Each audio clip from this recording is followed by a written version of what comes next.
marks the 11th year of my mother's passing, and I didn't speak at her funeral, so I thought this might be an amazing way to shed some light for her on the other side.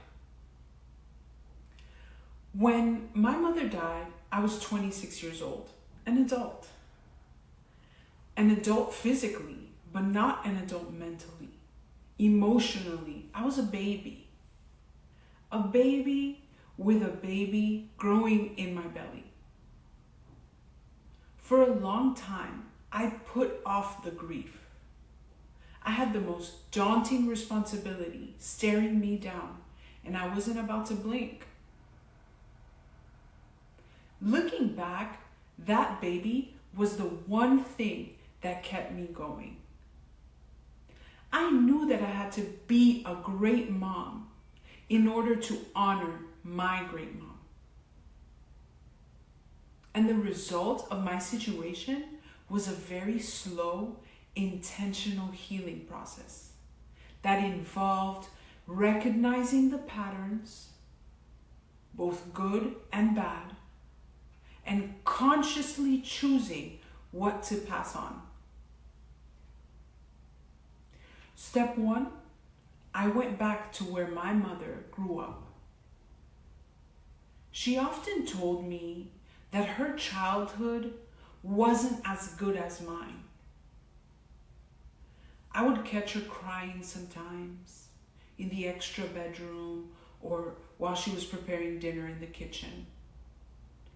I knew of her pain, but I never knew her pain. So in a lot of ways, I learned the way from her, how to be the sieve, holding back the bad while allowing the love to seep through. But the work of healing is never done. There's always more. My mother was the type of person that would stop the car when she found an almond tree or a beautiful flower to go pick some. For her, the rules were the rules until it was time to break them. She was bold, and with the help of her support system, cheering her on. When she went to bat, she always hit it out of the park. So for me, it was always easier to hide behind her. She was a big, bright light. So big and bright that I never felt the need to figure myself out. I didn't need to know what I was about. I was just her daughter, coasting. And even now, her name carries weight.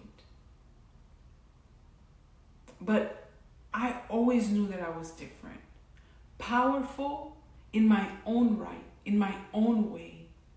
And it wasn't until she wasn't around for me to outsource my problems on, for me to pass the child rearing thing and have her figure it out or take care of whatever obstacles I was facing, that I began to embark on this journey of raising my child while raising myself. And it turned out to be the greatest gift. In those 11 years, I've done the grief work, the therapy, the journaling, the raging, the forgiving, and the accepting. I thought that was the work.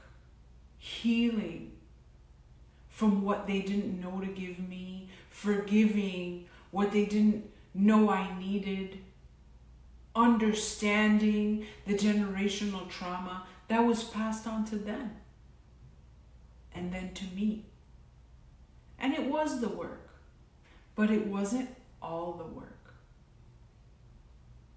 You see, after you've healed in a particular area, you're left standing in this open space, free from the patterns, yes, but also free to build something completely new, something the world has never seen.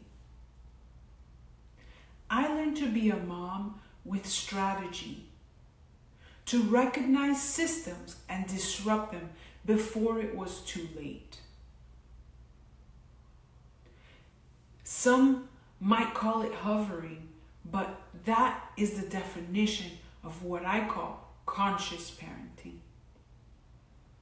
I continually made a way, and I continue to make a way, because that's who I am.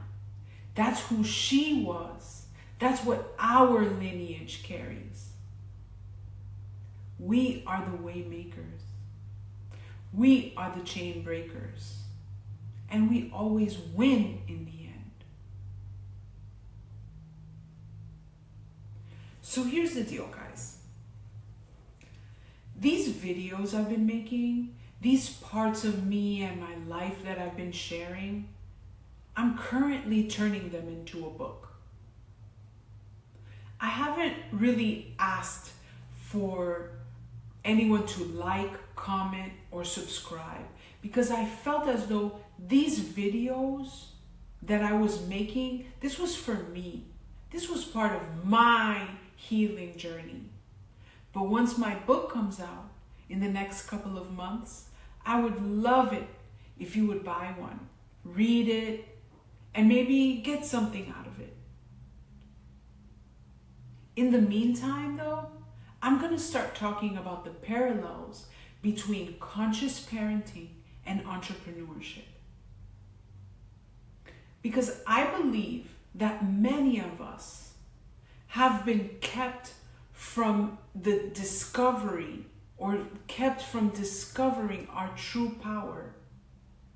Our empathy, our resilience, our resourcefulness, these are tools that are capable of changing the world if only we would hone in on it. The world as we know it is gone. And now our children need us to bridge the gap between the old and the new, to be the sieves that let the good through and hold the bad back, so they can have their chance to live and thrive. A 9-to-5 isn't going to cut it for much longer. And as creators of the family, moms and dads, it's our turn to create a future for our families. So let's do it together.